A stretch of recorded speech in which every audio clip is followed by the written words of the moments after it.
To me, the great hope is that now these little 8mm video recorders and stuff are coming around. Some just people who normally wouldn't make movies are going to be making them, and suddenly one day some little girl in Ohio is going to be the new Mozart, and make a beautiful film with her little father's camera. Okay, so this story starts in the middle of 2020, back when COVID scares were at an all-time high, and I was just rejected from NYU's prestigious film school.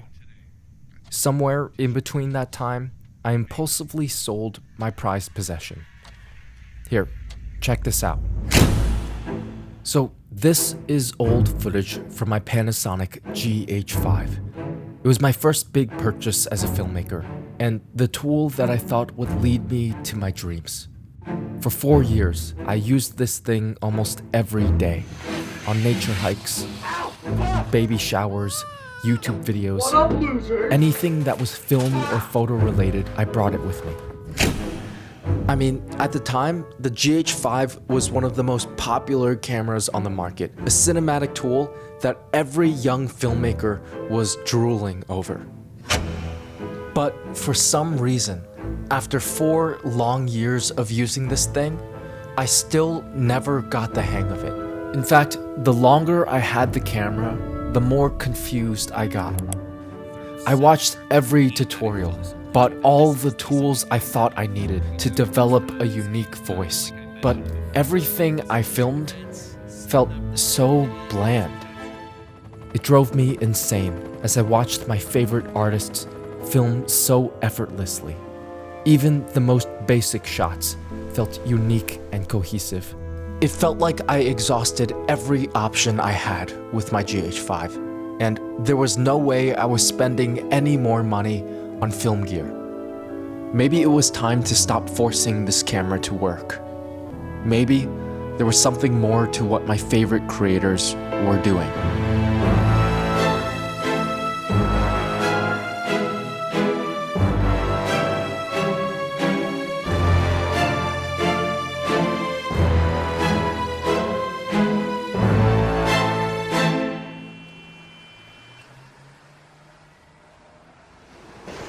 Alright, so before I continue talking about film gear, there's something I wanted to show you that I think perfectly encapsulates all my camera problems, and the surprisingly simple solution to solve it.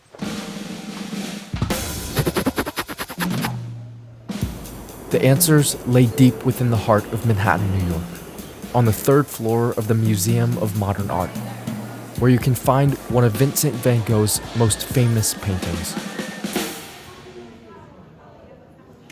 This is The Starry Night.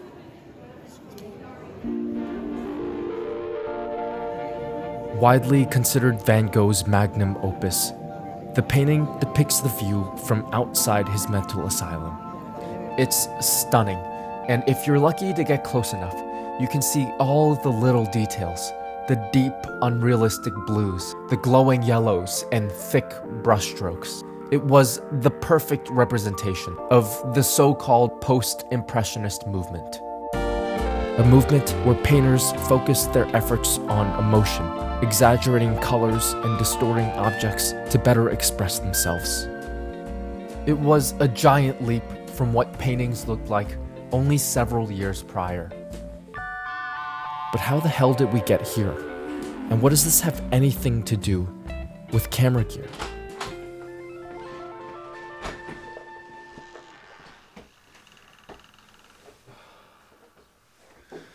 Well, just like with any other artistic movement, it's impossible to pinpoint exactly when everything changed.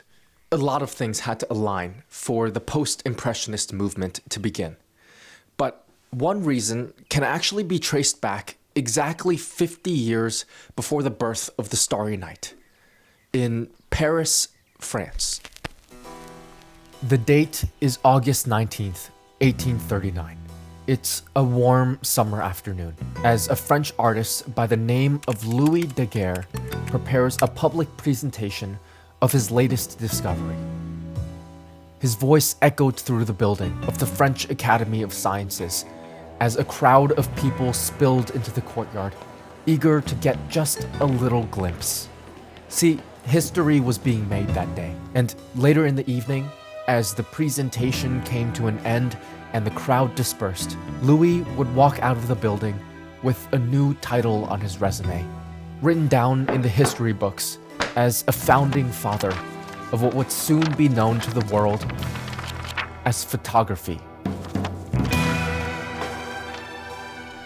Louis' photographic process shook up the world and sparked massive debate within the art industry. I mean, if photography could capture scenes as accurate as our own eyes, then what was the point of painting? It was faster, more accessible, and far cheaper than the realism art in the early 19th century. But as the debate on photography continued, a passionate group of young artists chose to march in an entirely different direction. They asked a simple question. What if artists never had to compete with photography? What if painters embraced what only painters could do, emphasizing brushstrokes and playing around with light and form? The group called themselves the Impressionists, the same artists that would pave the way for Van Gogh's Starry Night, and pushed others to embrace the changing times, to find new and exciting ways to paint and express themselves.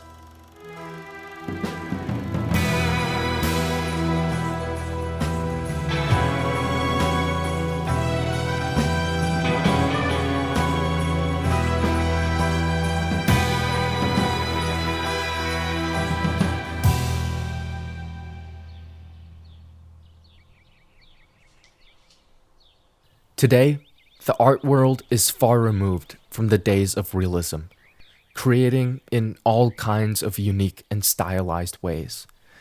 It was such an inspiring story for me to hear as I continued to march forward in my own filmmaking career.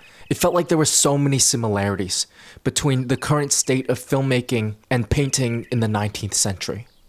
I mean, in the same way that the accessibility and accuracy of photography forced artists to create differently, we're now living in a time where film gear is as accessible and high quality as ever. Nowadays, any aspiring creator could save up enough money and purchase a camera that can see better than our own eyes. But if anyone can look cinematic, if anyone can film beautiful scenes with the sharpest images, then how do we set ourselves apart?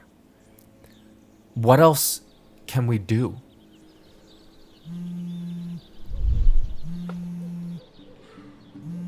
Well, instead of trying to replicate the movies, what if we tried embracing the tools around us, the things that make us special, just like the painters embraced their unique qualities?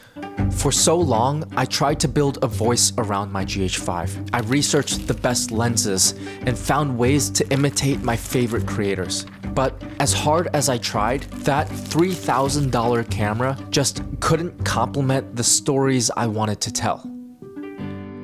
But there was something about shooting on an iPhone and a camera with a half-broken lens that perfectly encapsulated the start of my filmmaking career. A raw, handmade feel that I could never get with a 4K camera. Today, there's an infinite amount of film gear to choose from, software we can use, and cameras on our daily devices. So why limit ourselves to the newest models or the latest camera trends? The equipment we use can say so much about our personalities, the places we've been, and the period of time in our lives. It's something we can take massive pride in, even if it's just an iPhone, because maybe that's all you really need to tell the best stories possible, to reach an audience, and maybe, just maybe, completely rewrite how films can be made. To me, the great hope is that now these little 8mm video recorders and stuff are coming around. Some just people who normally wouldn't make movies are going to be making them, and suddenly one day some little girl in Ohio is going to be the new Mozart, and make a beautiful film with her little father's camera recorder. And for once, the so-called professionalism about movies will be destroyed forever, and it'll really become an art form. That's my opinion.